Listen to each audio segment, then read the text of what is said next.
Muy poca gente sabe que uno de los SEOs más importantes de España no es ni informático, ni es periodista, ni es filólogo, sino que es arquitecto, que es Arturo. Y él propuso dentro del grupo del Clinic que hablásemos un poco de cómo estructurar la información, porque es clave no solamente a nivel de página web y de SEO, sino en otras disciplinas como puede ser la experiencia de usuario. Seguro que todos, porque tenéis todos pinta de millennials, sabéis de qué película es esto y en qué momento, muy emocional, empieza a organizar toda su colección de discos. Pues hoy vamos a hablar de eso, de cómo organizar la información. Y con nosotros vamos a tener a Arturo Marimón, que es parte del Clinic, y por supuesto a Dani, me he olvidado tu apellido y lo acabo de poner de Alengón. Y para los que no lo sabéis y venís aquí por primera vez, tenemos a nuestro patrocinador, que es SEO Guardian, que nos permite siempre a todos los que nos mandéis un email al grupo que os demos pues, un mes de prueba para que lo probéis todo el tiempo que queráis y saquéis vuestros propios resultados en SEO, ¿vale? Os animo a que lo probéis si no lo habéis hecho ya. Y bueno, damos paso a Arturo. Gracias. Bueno, en esta ocasión vamos a dar la ponencia yo y Dani. Yo voy a ser el telonero, ¿vale? Voy a hacer la parte de SEO. Voy a hacer una ponencia rápida de 20 minutos para dejarle más tiempo a Dani para que explique cosas que normalmente en Clinic SEO no se han explicado. A mí me habéis visto muchas veces y me habéis oído hablar muchas veces sobre arquitectura, ¿vale? Pero yo creo que lo que va a explicar Dani es más interesante. Este soy yo, ¿vale? Soy Arturo Marimón, tengo una consultora aquí en Barcelona y si queréis conocer más de mí, mis clientes, experiencias, etcétera, lo tenéis en la página web, ¿vale? De Arturo Marimón. Vale. Normalmente en Clinic SEO, como os digo, hemos hablado muchas veces sobre keyword research, sobre arquitectura, pero tendemos siempre a simplificar. Si os dais cuenta, muchas de las ponencias hablan en plan de hacemos un keyword research, sacamos esto y de repente ¡pum!, tenemos una arquitectura. Así como por arte de magia, de repente aparece una arquitectura. ¿Por qué en las ponencias no se profundiza en el paso realmente de ese keyword research a la parte de arquitectura? Porque no corresponde a los SEOs esa tarea. Por lo cual los SEOs tenemos poca idea, ¿vale?, de transformar esas palabras en la arquitectura. Los arquitectos de la información trabajan estos tres recursos. Primero, investigación de usuarios, ¿vale?, de sus motivaciones, de cómo nombran los productos, de cómo nombran los servicios, de qué tareas necesitan realizar en el site, los contenidos que al final suministra la marca o la empresa, cómo transformar eso en diferentes taxonomías, cómo ordenar esas taxonomías en una jerarquización de categorización, ¿vale? ¿Qué taxonomías son horizontales, cuáles están en la pirámide?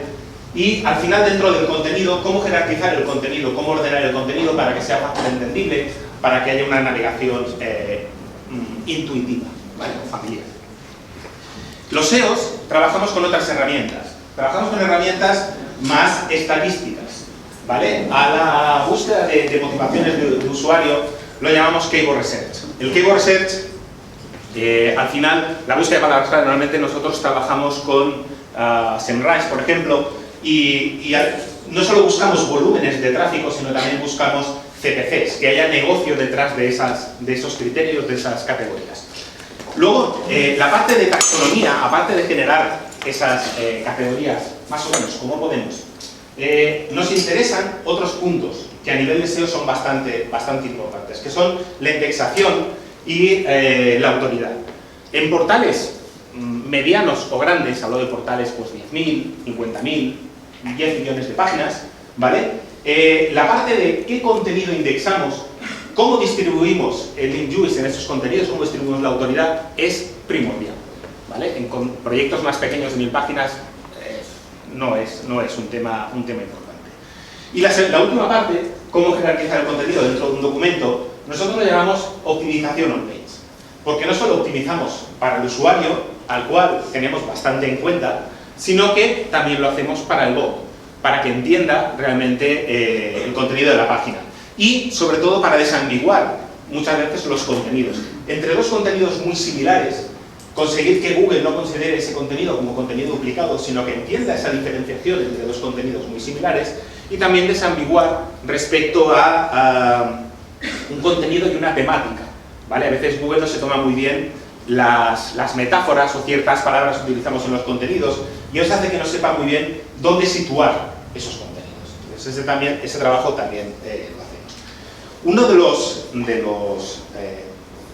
problemas que normalmente me encuentro es que en SEO, y eso pasa en cualquier disciplina, marcamos muy bien dónde está nuestro trabajo. Este es mi trabajo, esto lo lleva gente de usabilidad, ¿vale?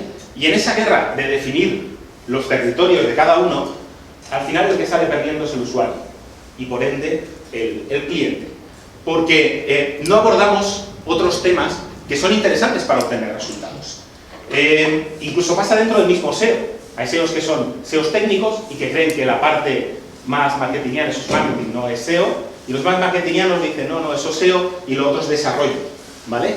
Pero en esa división de lo que nosotros hacemos, en un proyecto, normalmente, ese equipo multidisciplinar tan fantástico que aparece en vuestras descripciones de las empresas, ¿vale? Es irreal.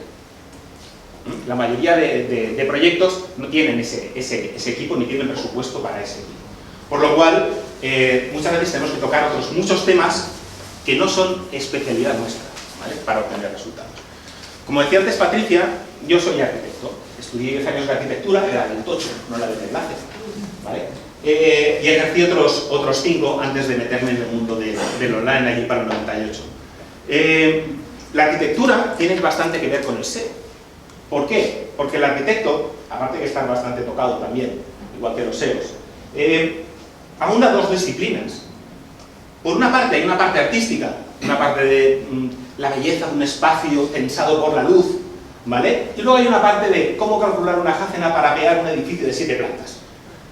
Una parte técnica muy técnica. Sin los dos, no es arquitectura, es ingeniería o es arte, pero no es arquitectura. Lo mismo pasa a nivel SEO.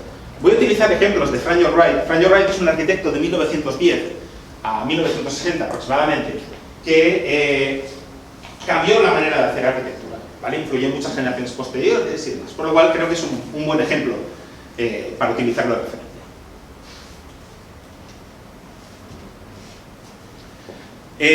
Voy a trabajar 3 puntos, 2 teóricos y uno más práctico. El primero es Frank Lloyd Wright y el entorno, lo que él llamaba arquitectura orgánica. Veas el símil a tráfico orgánico. ¿Qué significa arquitectura orgánica? Significa que un edificio no solo responde a una estructura interna, ¿vale? A una distribución en base a un programa, sino que el entorno influye y mucho en cómo desarrollar ese edificio, ¿vale? Los edificios no se sitúan igual en una ciudad que en otra, no se diseñan igual en una ciudad que en otra, aunque tengan el mismo programa. ¿Por qué? El entorno les afecta. Él diseñó una arquitectura bastante lo que llamaba permeable, ¿vale? Pensar que en 1910, donde hizo la primera casa donde trabajaba esto era bastante revolucionario.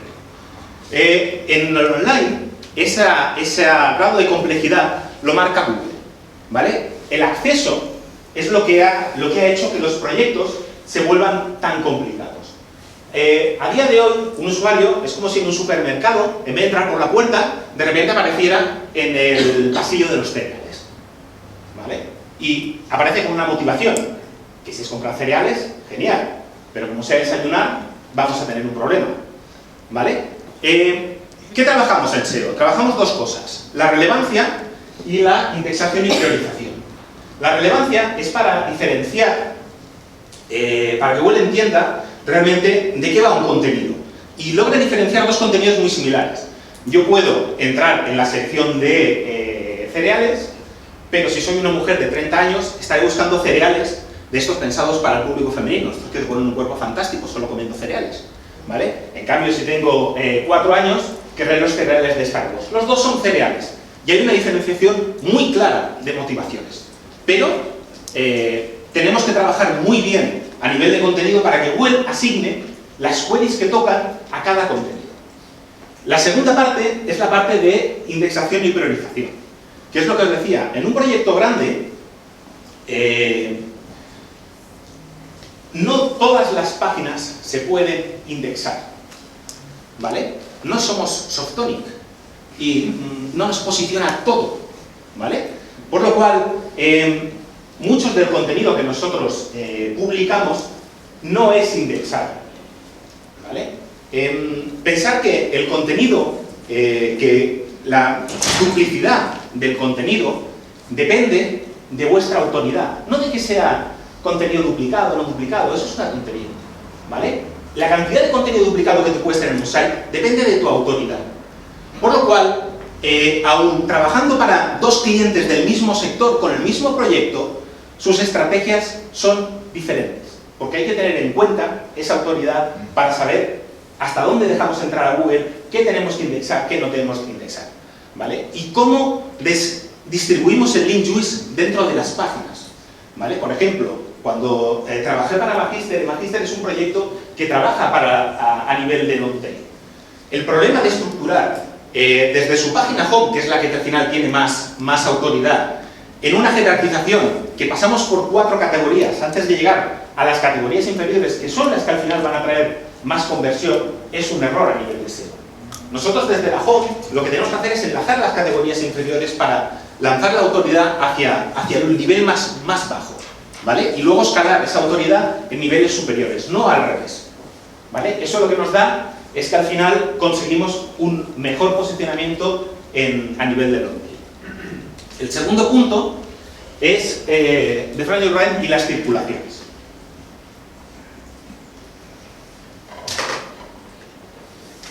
No sé si conocéis esta obra del Museo Guggenheim de Nueva York, ¿vale? Es bastante conocida.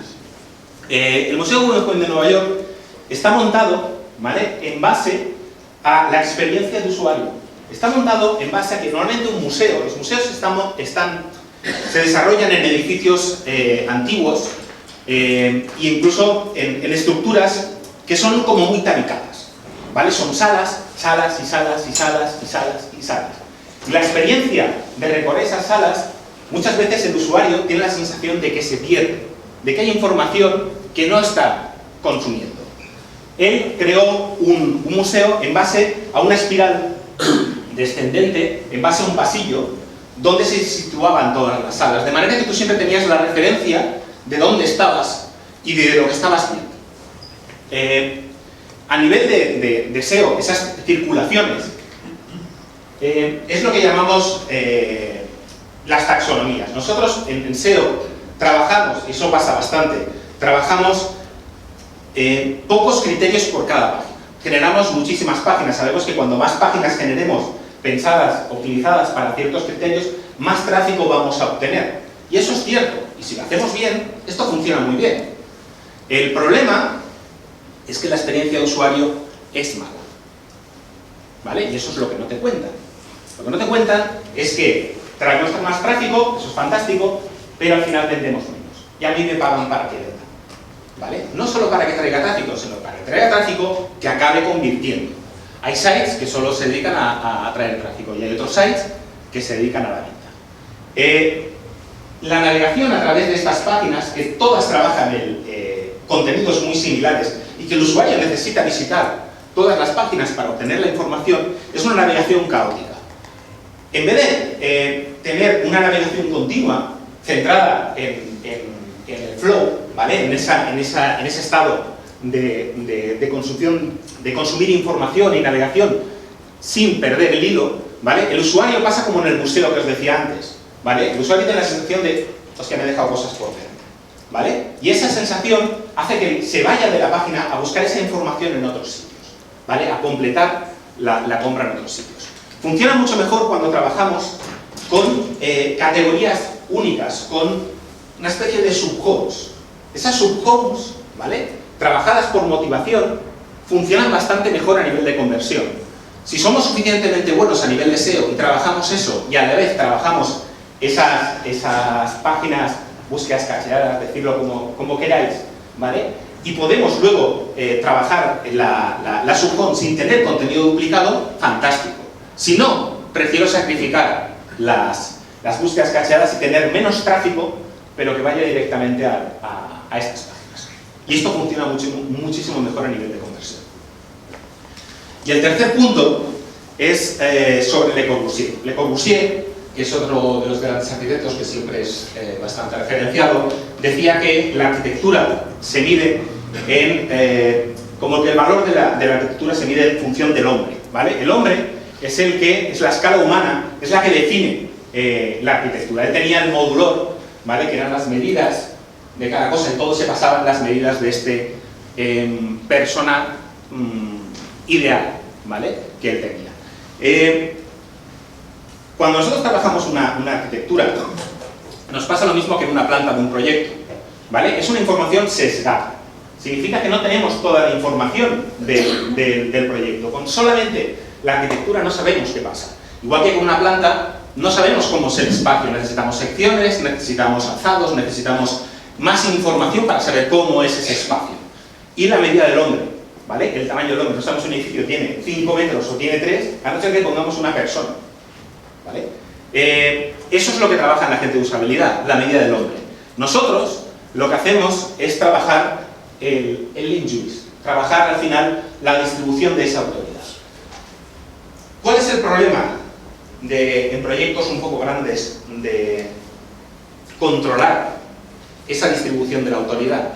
Que las herramientas de SEO te dan una información bastante mala, porque consideran todos los enlaces de una página del mismo valor, y sabemos que no tienen el mismo valor. No es lo mismo un enlace dentro del contenido principal de un documento que un enlace situado en el footer, que un enlace situado en la cabecera. Tienen valores diferentes, pero las herramientas de SEO eso lo ignoran, ¿vale? Y te dan solamente número de enlaces y punto. Google, esta es una patente del 2004, ¿vale? Ya en 2004 entendía cuál era la estructura de una página, qué era la parte de la cabecera, qué era la parte de footer, qué es la parte de sidebar y cuál es el contenido principal de un documento. Eso es una patente, ¿vale? En realidad Google se equivoca muchísimo.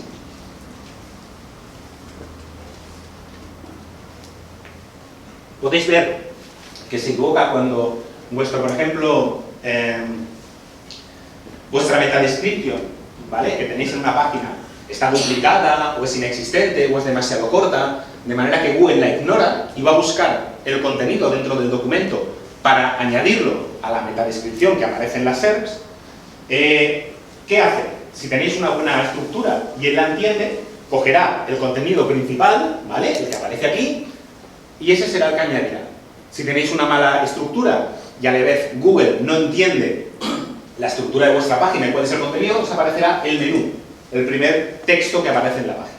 O incluso en el aviso de cookies, como pasa con Pronoheads, salía el aviso de cookies en todos lados, ¿vale?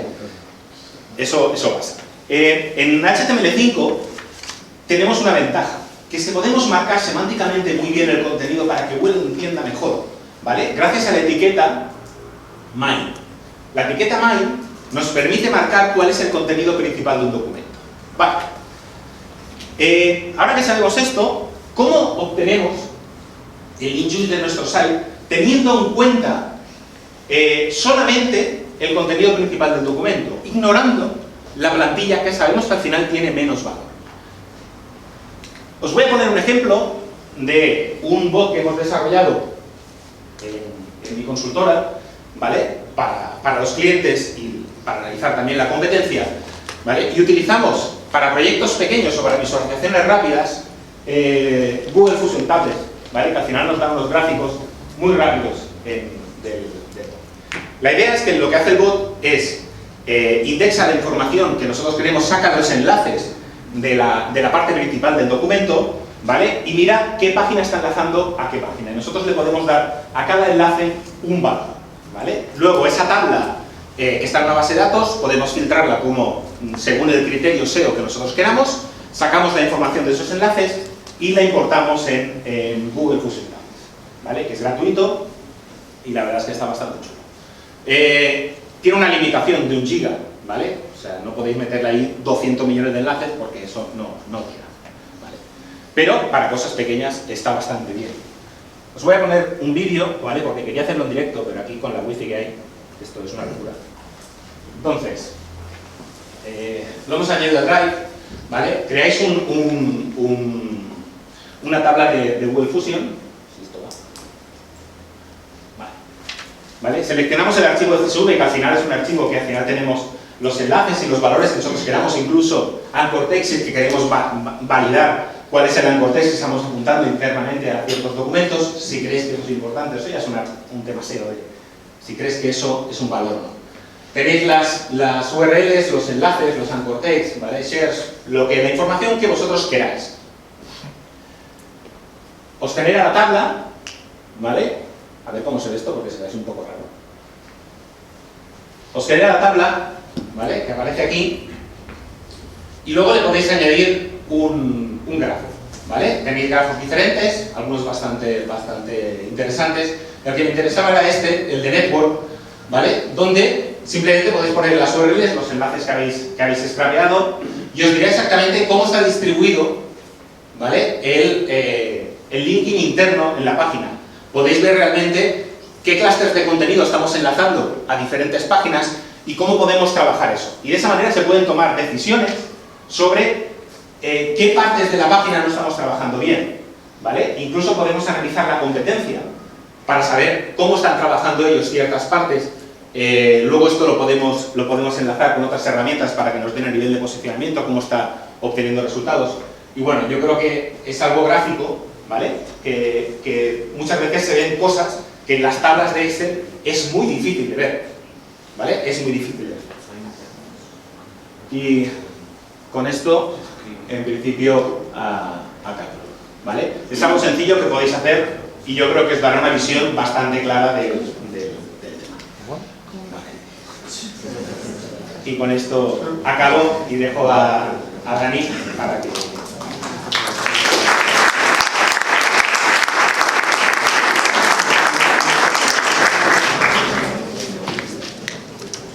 Yo no sé cómo Arturo me diga con estas cosas porque yo no tengo ni idea de SEO. El año pasado vine y hablé de usabilidad móvil, ¿vale? Que es un tema que toco y tal. Y claro, es como extraño, ¿no? Voy a un evento que se llama SEO, que la ponencia se llama Arquitectura de Información y SEO, y viene alguien que, bueno, yo soy consultor de usabilidad, me llama Daniel Tecmol, ¿vale? Y no tengo ni idea de SEO, de verdad, o sea, no es un fajón ni nada. Pero bueno, él me dijo, no, vente aquí, solamente contarás algo interesante, y digo, bueno, vale, ok, lo probamos. Entonces, yo lo que voy a hablar es de arquitectura de información, que en el fondo es mi especialidad. Yo, como os digo, me vendo, digamos, mi tarjeta de visita pone consultor de usabilidad, pero más que nada porque eso vende más no pone arquitectura de información, que eso suena como muy raro, ¿vale? Pero realmente, básicamente, yo todo lo que hago son estructuras, ¿vale? Entonces, llevo como unos 10 años haciendo esto, unos 6 o 7 en la empresa, desde hace 3 por mi cuenta, y este es un tema que realmente me gusta, del que doy formación en ISA, por ejemplo, en Autónoma, y aquí no sabía muy bien cómo tratarlo, ¿no? Porque quería dar como una introducción, porque entiendo que aunque todos vosotros tenéis una idea intuitiva de qué es esto de la arquitectura de información, pues no es vuestra especialidad y por lo tanto pues tampoco puedo empezar aquí a contaros según qué cosa. Pero tampoco os quería aburrir con temas como muy teóricos, ¿no? Porque en el fondo la arquitectura de información es un tema, a ver, un poco, de hecho con los programas de máster acostumbra a ser el menos divertido, ¿no? Como mismo, decirlo de alguna forma. Entonces, bueno, sí que voy a hacer una introducción, es inevitable, lo siento, pero intentaré hacer algo más rápida, amena posible y práctica incluso, ¿no? Entonces, bueno, empezamos con un tópico que es el tópico del iceberg, que lo habréis visto 80.000 veces en miles de contextos, pero creo que es útil para entender un poquito el principal problema que tiene la arquitectura de información y de hecho muchas disciplinas asociadas al mundo web que no son el diseño visual. Cuando hacemos un sitio web, lo que ve el usuario, ¿vale? Lo que ve la persona que lo utiliza, acaba siendo pues, justamente eso, ¿no? Diseño visual o todo lo que llamaríamos diseño sensorial, es todo lo que podemos sentir. O sea, si tienes sonidos, pues bueno, también es algo que el usuario va a sentir, ¿no? Pero debajo hay muchas cosas.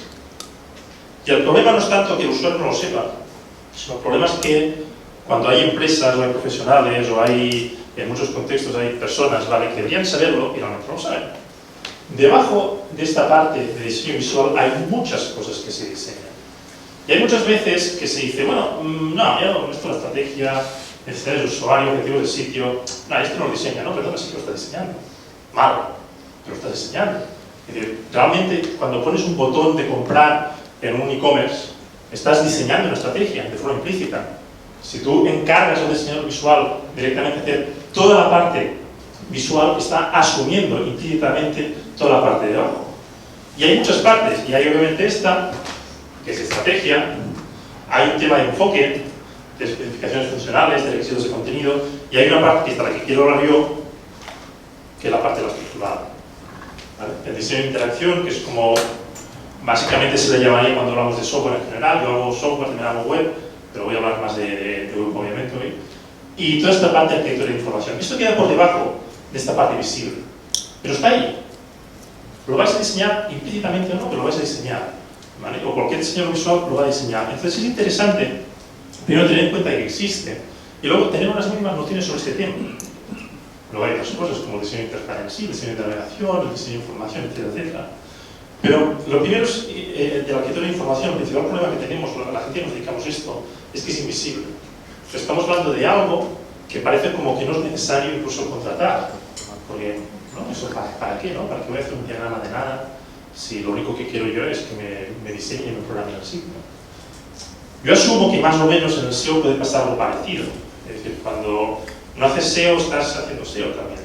Estás haciendo lo malo, ¿no? Es decir, cuando no te dedicas a hacer esta investigación de keywords, cuando no te dedicas a hacer todo lo que estaba comentando Arturo, no es que no estés haciendo SEO, no es que estés ignorando este tema y realmente no pasa nada, ¿no? Sí que está pasando, lo que pasa es que vas a posicionar mal, quizás no tienes en las páginas, etc. Con la arquitectura de información igual. Esto es de un diagrama que es de lo que veíamos ahora, es de un diagrama que es bastante viejuno, y es la única parte teórica que quería dar hoy, porque tampoco se creo que explicar este tema. Esto es de G. James Garrett, que es de un libro de hace como una década, que se dice fácil, que se llama Los elementos de la experiencia de usuario. Este tipo se dedicó, digamos, a poner pues, como capas, que es lo que hemos visto, estas distintas disciplinas que están por debajo de la superficie, pero que son importantísimas. E incluso pues, separarlas entre, pues, viendo los productos como funcionalidades, ¿vale? En la época de las RIAs, en la época de la 2.0, etcétera, etcétera, y se veía, digamos, en los sitios web como un software a nivel interactivo, como podría ser una aplicación cualquiera, y visto desde el punto de vista de información. La conclusión de todo este rollo es que la arquitectura no se ve, es invisible, pero sí se ven sus consecuencias, ¿vale? Entonces, yo os podría ahora contar la problemática que tiene no pensar en la arquitectura de información, pero prefiero poneros unos ejemplos. Y estos ejemplos son de un estudio que hicimos cuando estaba en mi empresa anterior, de años, en 2007-2008 creo que era, en el que estábamos analizando pues, distintos sitios web de entidades financieras, concretamente la página de inicio, y estábamos haciendo una comparativa un poco con el modelo español y el modelo americano. En el fondo, lo que hacíamos era hacer test de usabilidad, creo que más o menos estaréis familiarizados más o menos con lo que es un test de usabilidad. Básicamente es poner a una persona, sentarla ante un ordenador y pedirle que haga una serie de tareas y observar su comportamiento. ¿Vale? Es un test de usabilidad, pues ahora podéis ocupar un máster. ¿Vale? Y lo que le pedíamos a la gente básicamente es que hiciera, ¿vale? Una tarea que era buscar dinero para comprar una casa. No recuerdo exactamente cómo les decíamos a los usuarios, tengo un guión, cómo les pedíamos a los usuarios que hicieran esta tarea, pero sí que recuerdo perfectamente que en ningún momento mencionábamos la palabra clave, hipoteca. Pero obviamente en 2007, como os podéis imaginar, en España, cuando alguien le pedía que buscara en la entidad financiera dinero para comprar una casa, está en hipoteca. Entonces, vamos a ver unos ejemplos de cómo se comportaron varios usuarios en distintas páginas. Y para poder diferenciar un poco el impacto del diseño visual con el diseño estructural, o sea, lo que sería arquitectura de información, lo que hicimos fue usar un tracker. Un tracker es un cacharro que básicamente nos permite ver dónde está mirando el usuario. ¿Vale? Nos permite saber pues, que está mirando este botón, que está mirando esto, que está mirando lo otro. ¿De acuerdo? Entonces vamos a ver un ejemplo de un sitio web que no voy a mencionar cuál es, para mantener su anonimato. Y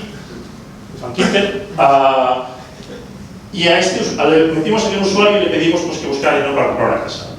Este sitio web tiene esta estructura a primer nivel. Básicamente, tiene una serie de productos entre los cuales, a primer nivel, hay algo llamado hipotecas y con el literal hipotecas. Y esto está aquí, en una pestañita. ¿Vale?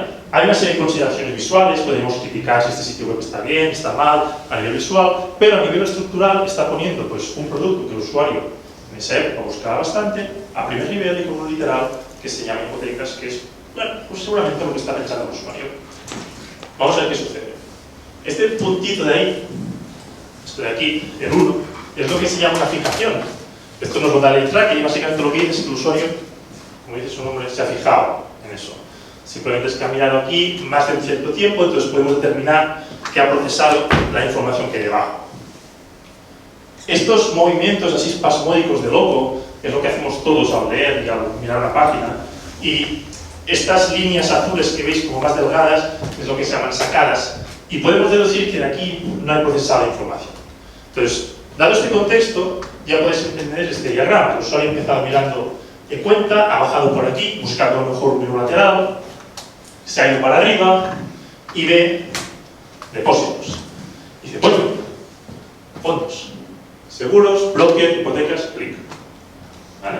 Por un tema visual, los que tengáis un poco de nociones de diseño visual, sabéis que bueno, esto tiene una continuidad, aparecen las pestañas, claramente es un menú, el usuario lo ve, empieza a leer estas opciones y pulsa. Ha estado 18 segundos en esta página antes de hacer clic.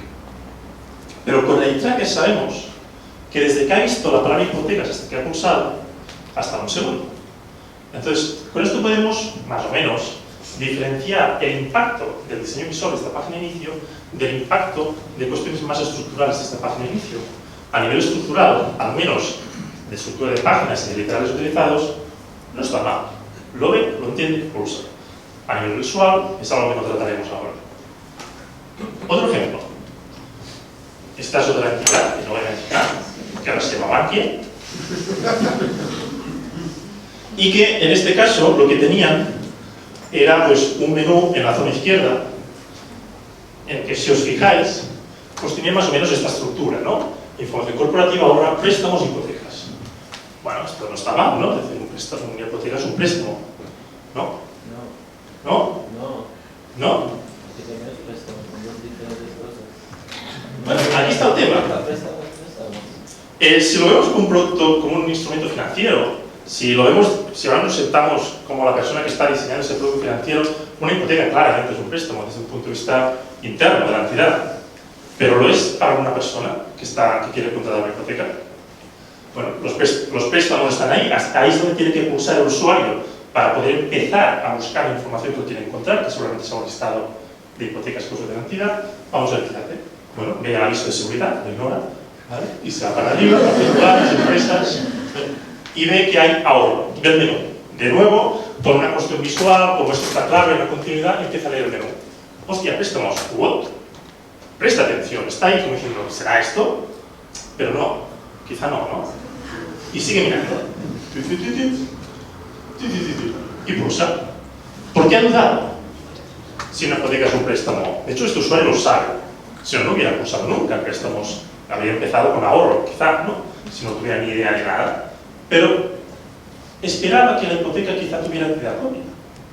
¿Por qué? Bueno, no estamos en la mente de esta persona, pero nos podemos imaginar que por el tipo de producto, por el impacto que tiene en nuestras vidas, no es lo mismo hacer un crédito de 1.000 euros que una hipoteca de 300.000, ¿no? Entonces, ha estado 19 segundos en hacer clic, ha estado 19 segundos en la página, pero 14 han sido posteriores a que hubiera visto la opción que tenía que pulsar. O sea, realmente, cuando ha visto préstamos no ha entendido y ha tenido que seguir mirando la página hasta que se haya quedado convencido de que no había opción mejor y luego pulsar. Aquí hay un problema estructural, no es un problema visual. ¿Vale? Damos otro ejemplo. Este es otro banco que sí puedo mencionar, que es Caixa de Rasa, porque tampoco existe ahora. Entiendo que no es por este tema. Y en este caso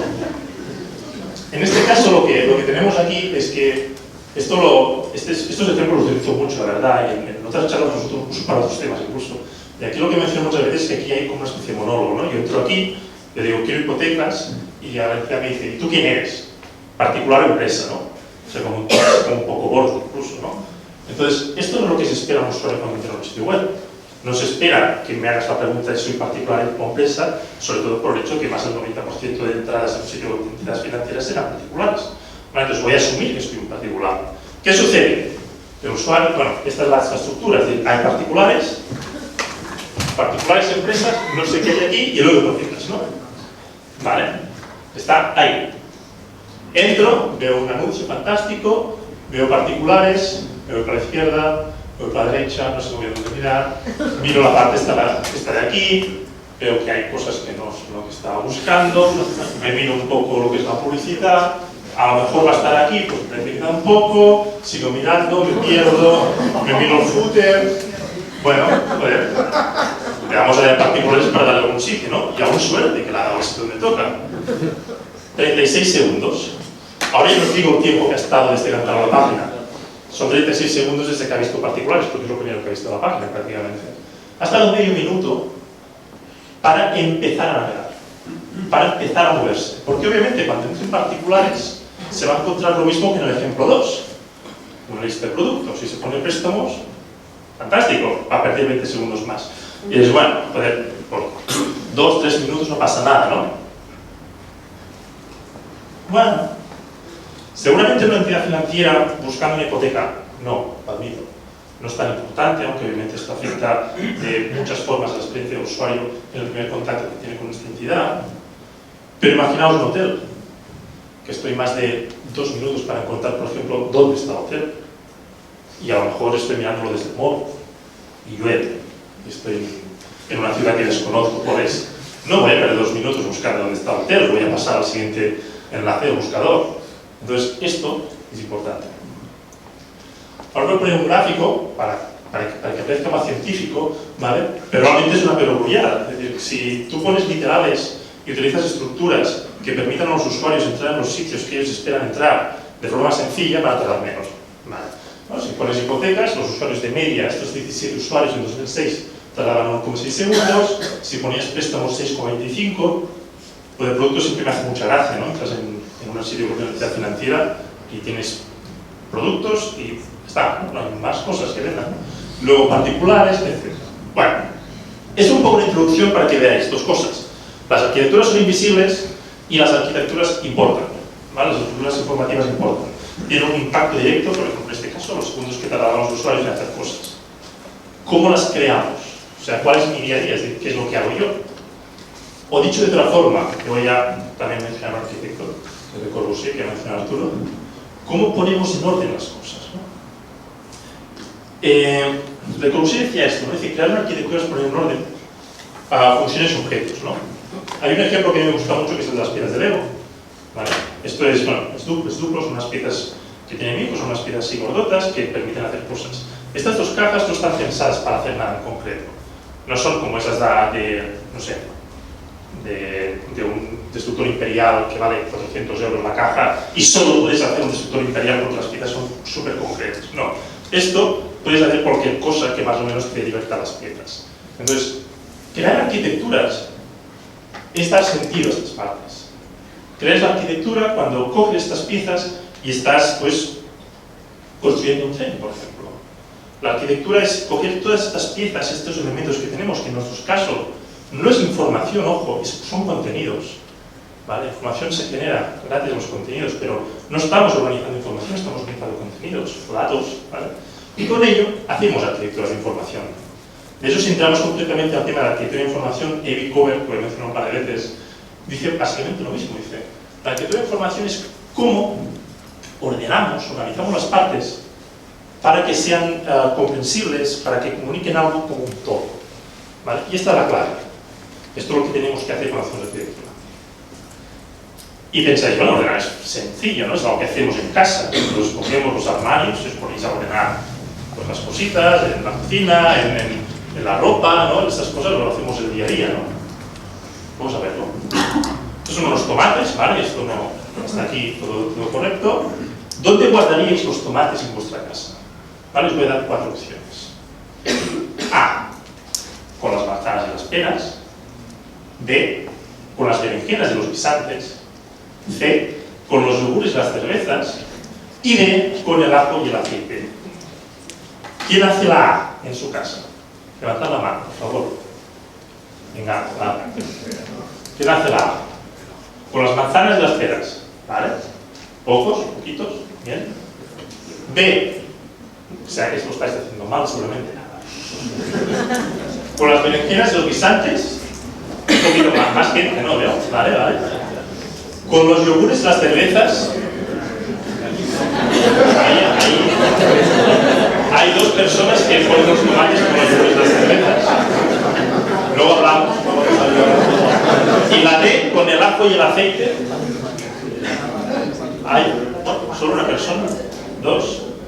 Bueno, parece que gana la D, ¿no? Entonces vamos a hacer la D, ¿no? ¿Cuál es la correcta? ¿Cuál es la correcta? No hay por aquí, ¿de qué? O sea, no hay correcta. Quien haga la A tiene un problema seguramente, porque está organizando los tomates desde un punto de vista científico, ¿no? Los tomates son frutos, ¿vale? Desde una taxonomía científica, digamos, rigurosa, pero no es como los usamos normalmente, pero estáis en nuestro libertad total en casa. Quien lo haga con las berenjenas lo está haciendo como si el tomate fuera una hortaliza, que es como lo usamos y como lo reconocemos normalmente, ¿vale? Tiene todo el sentido del mundo. Quien lo haga con los yogures y las cervezas es que significa que lo está metiendo en la nevera, cosa que en Barcelona en algún momento tiene sentido, aunque en general no los pongáis en la nevera porque pierden un poco sus aromas y tal, ¿vale?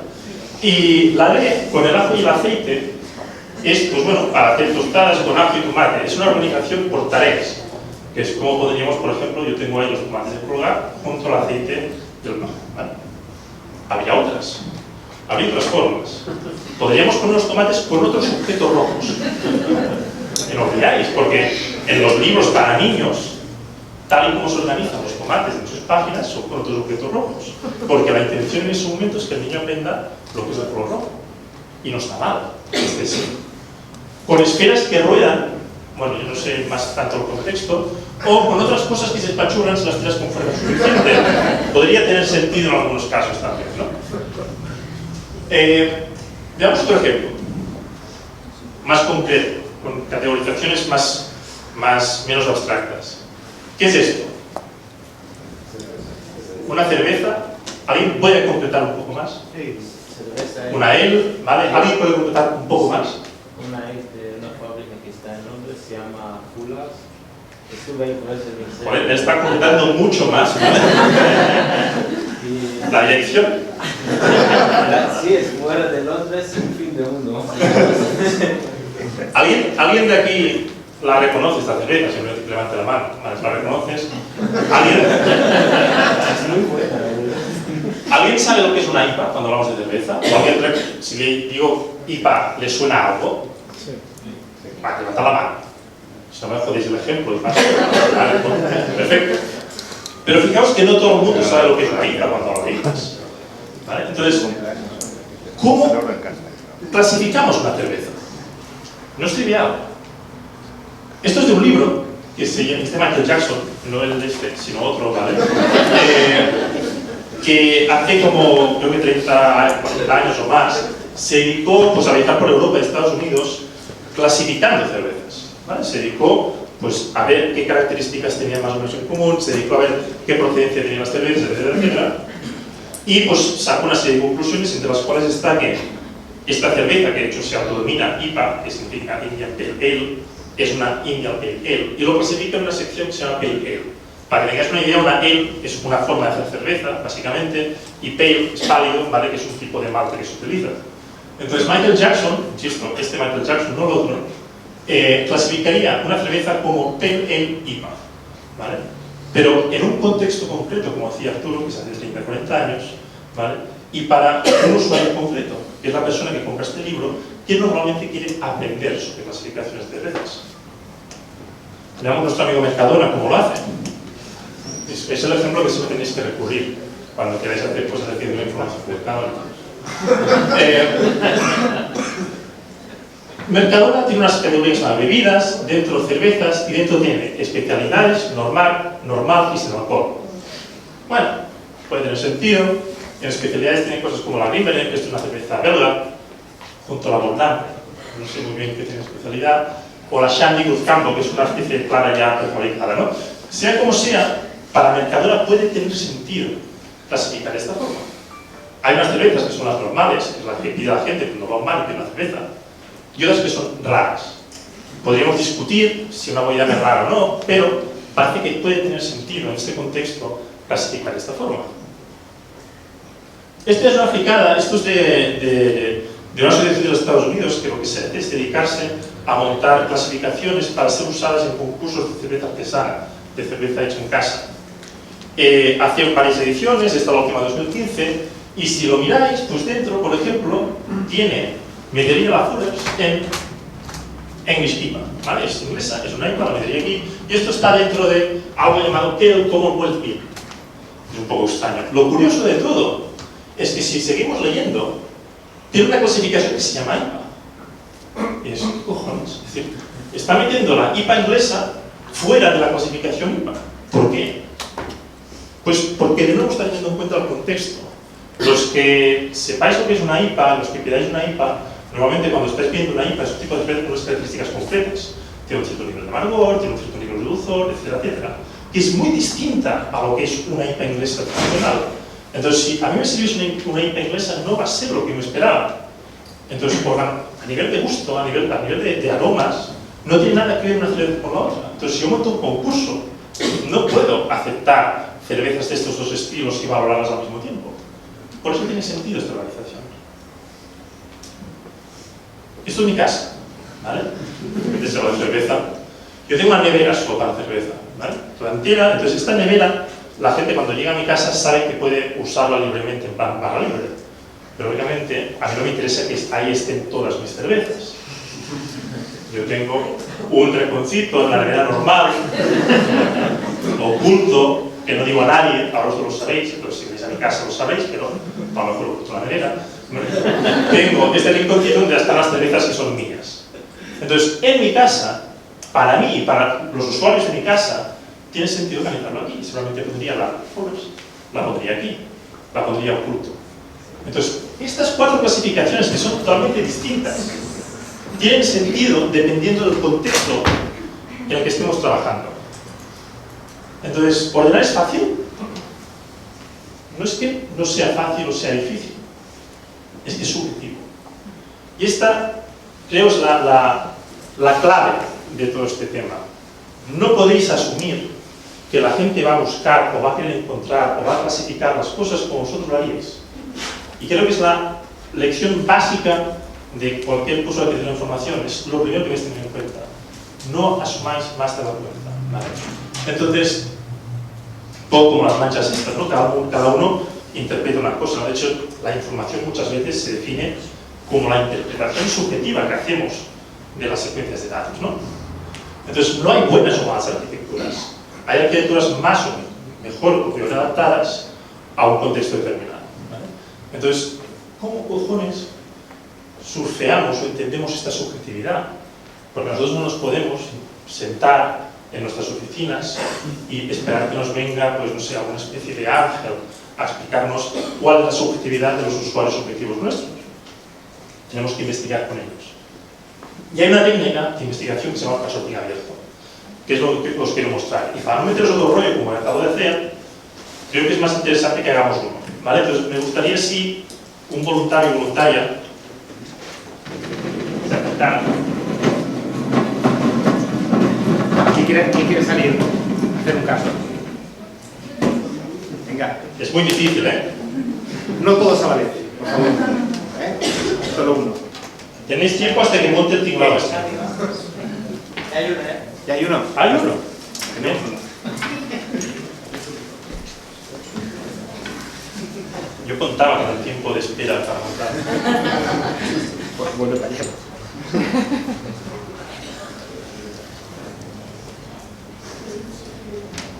Un segundito, porque si no, no vais a ver nada.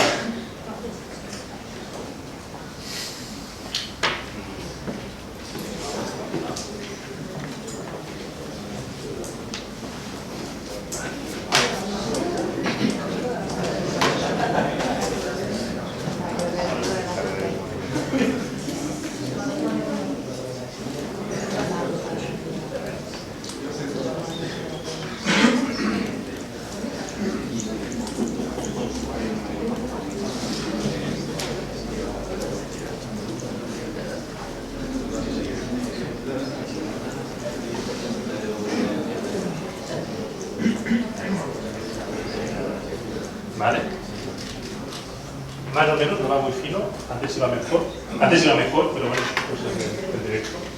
Me decía antes que voy a hacer un truco de magia, pero no, ¿vale? Gracias. ¿Cómo te llamas? Alexander. Alexander, perfecto. Vale.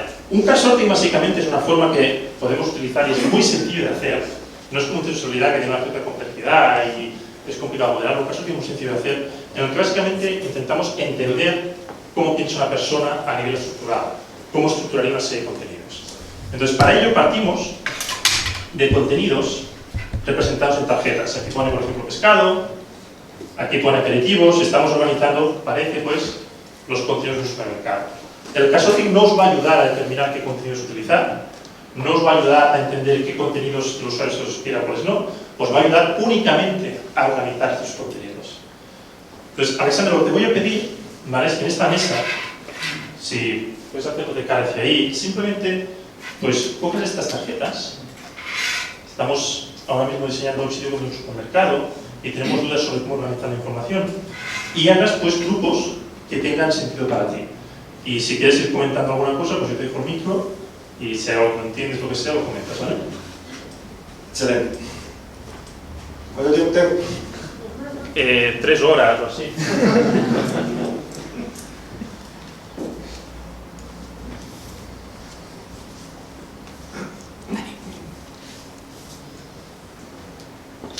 Voy a chillar. Si chillo, ¿me escucháis abajo? ¿Lee? Pues básicamente lo único que quiero ahora es que haga grupos. Grupos que tengan sentido para él, ¿vale?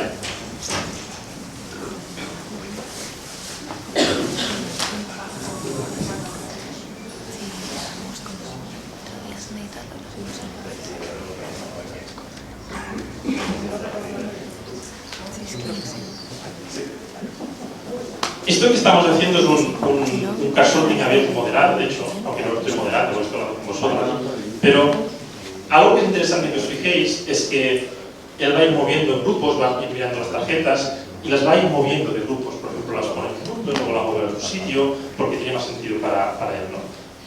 Este tipo de card-sortings nos da mucha información cualitativa, porque nos deja muy claro cuando hay dudas sobre algo, cuando alguien coge una tarjeta, la pone en un sitio y luego la mueve a otro sitio, es que no está claro, es que no, ahí puede haber una confusión luego a la hora de buscar esa información, ¿no?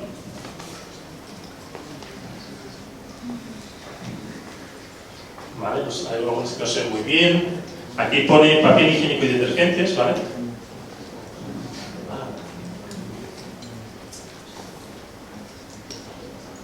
Vale, normalmente intentaría, pues, que comentara más cosas, que dijera un poquito por qué está haciendo estos grupos, etcétera. Pero como vamos a hacer un análisis estadístico de este tema, pues tampoco estoy...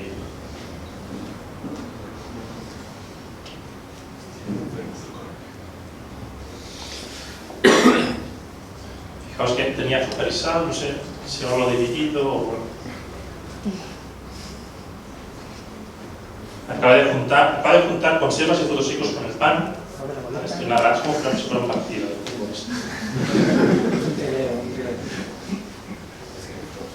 Se vuelven a separar, se va por la banda del pan.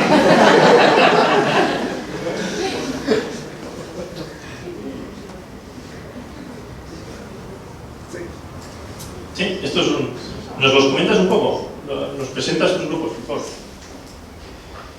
Bueno, un poco carnes, pescado, huevos y aceites, que también se pueden preparar cosas con eso, juntos, entonces... Creo que esto sería válido con cualquier de los grupos. Sí, exactamente, pero sí. Bueno, es que la frecuencia con que lo vemos en el supermercado así más o menos organizado. Ajá. Y esa costumbre, pues, que no lleva siempre. Quesos, leche y yogures, como de la misma familia, buscando las mismas familias. Sí, pastas, arroz, y bueno, no soy un nutricionista. Azúcar y sal, y bueno, esto siempre uno de bolsa aparte, entonces debería estar aparte. ¿Esto es un solo grupo o son dos? Sí, puede estar en el mismo anaquel. Pregunto. Sí, puede estar en el mismo anaquel. Pasta, arroz, azúcar y sal. ¿Punto? Sí. Vale. Muchas gracias, Alexander. Bueno, él ha hecho una agrupación y ha hecho un comentario muy interesante. No soy nutricionista, Si estamos diseñando el sitio web de un supermercado, nuestro perfil de usuario no es un nutricionista, obviamente. Entonces, si estamos haciendo, por ejemplo, pues eso, con el sitio web de Mercadona, tenemos que buscar usuarios que sean el perfil objetivo, digamos, de Mercadona, que sería la gente en general. No estaríamos buscando específicos. Si estamos organizando los contenidos de, no sé, de un colegio de medicina, ¿vale? Entonces tendríamos que buscar otros perfiles de usuario. Me da igual lo que pensemos en general nosotros sobre cómo tenéis que organizar eso. ¿Vale? Entonces, esto que tenemos aquí es una sesión de car sorting. Lo normal pues, sería pues, hacer más. Si las hacemos cualitativas, pues estaríamos preguntando muchísimo más para intentar entender incluso pues, qué nombre darían a cada uno de estos grupos, etc. Pero de cada ejemplo, lo único que vamos a ver es pues, un pequeño análisis cuantitativo. Entonces, para hacer esto, dejadme que vuelva a quitar esto un momentito. Me voy a sentar aquí. Uy, ¿Sí? ¿No? prueba. Bueno, no peso mucho. Pero está grabando, o sea. Va a estar en YouTube dentro de poco. Vale. Lo que vamos a hacer ahora es utilizar una herramienta que tengo aquí, que es... Yo quería utilizar una herramienta que es por internet, pero como no hay conexión vamos a usar algo que hizo IBM hace 30 años, ¿vale? Para introducir los resultados de este car sorting, ¿vale? Esto es cero interesante, pero tenemos que hacerlo. ¿Vale? Voy a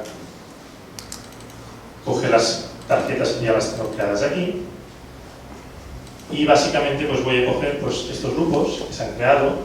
Pues él ha hecho, un momentito, ha hecho un grupo de carnes con pescados, ¿vale? Lo metemos aquí, aperitivos, conservas y frutos secos, lo metemos aquí, el huevo y el aceite, huevos y aceites, lo metemos aquí, quesos, yogures y leche.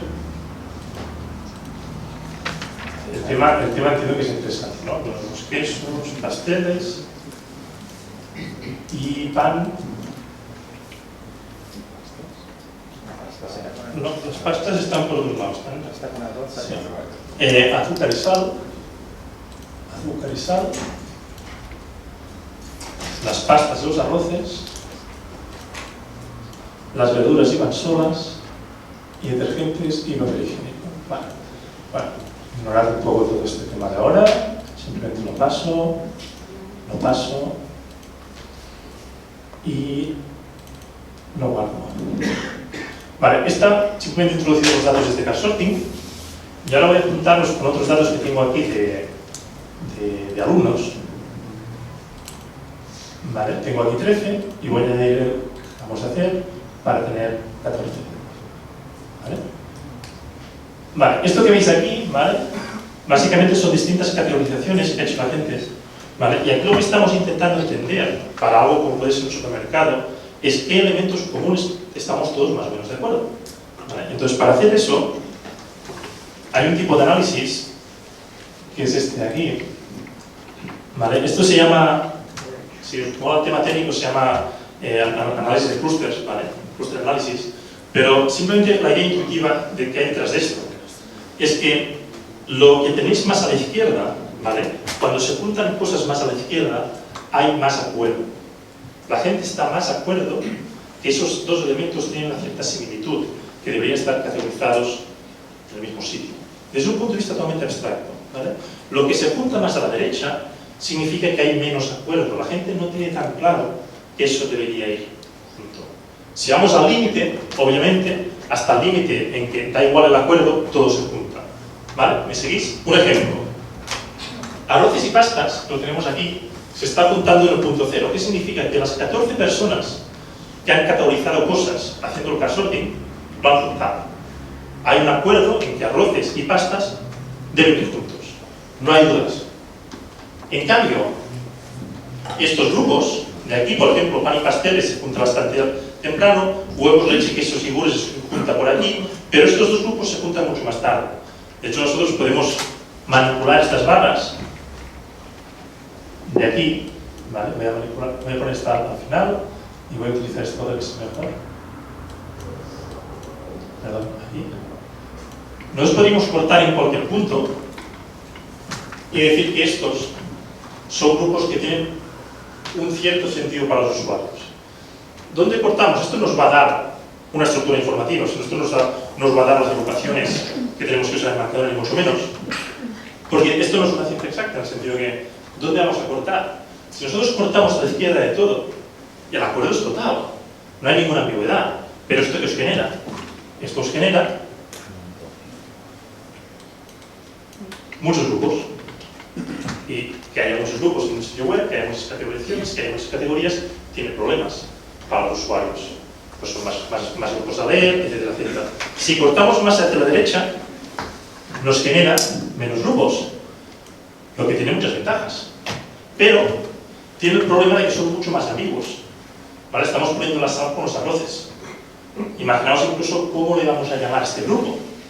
Porque tenemos que poner una etiqueta, tenemos que llamarle de alguna forma, porque haremos un menú cuando hagamos el diseño visual. ¿Cómo lo llamamos a este grupo? No es trivial. Entonces, lo que os permite esto es ir jugando con esta barra, ir jugando obviamente con otras variables, como son las necesidades de negocio, etcétera, etcétera, para determinar qué grados de acuerdo queréis utilizar para montar vuestras categorizaciones, vuestra estructura informativa en un sitio web. ¿De acuerdo? Y es una técnica que, como veis, es muy sencilla de ejecutar, y lo bueno que tiene es que se puede además ejecutar online. ¿Vale? No tenéis por qué invitar a gente a una mesa a hacerlo así, si no vais a recoger información cualitativa, sino que podéis, mediante herramientas, invitar a la gente a través de internet y que lo hagan. ¿Vale? No hago más énfasis en esta herramienta, ¿vale?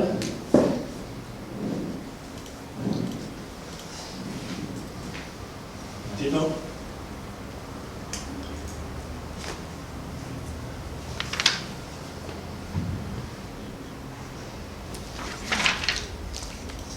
Vale.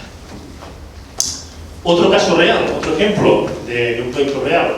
No voy a poner exactamente qué ítems estábamos organizando, pero sí que os voy a poner de qué iba cada grupo de ítems, ¿vale? Aquí había 3, aquí había 4, esto eran cosas que eran tipo préstamos y créditos, estos dos de aquí eran préstamos, estos créditos. Esto es un proyecto real.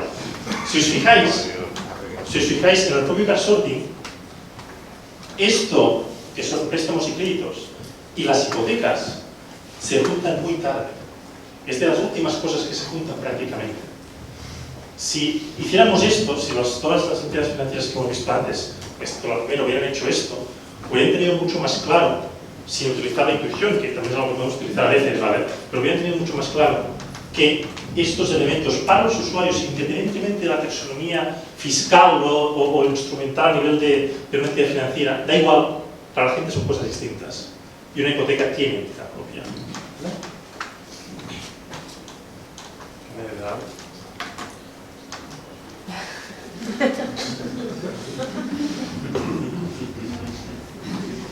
Bueno, tranquilos.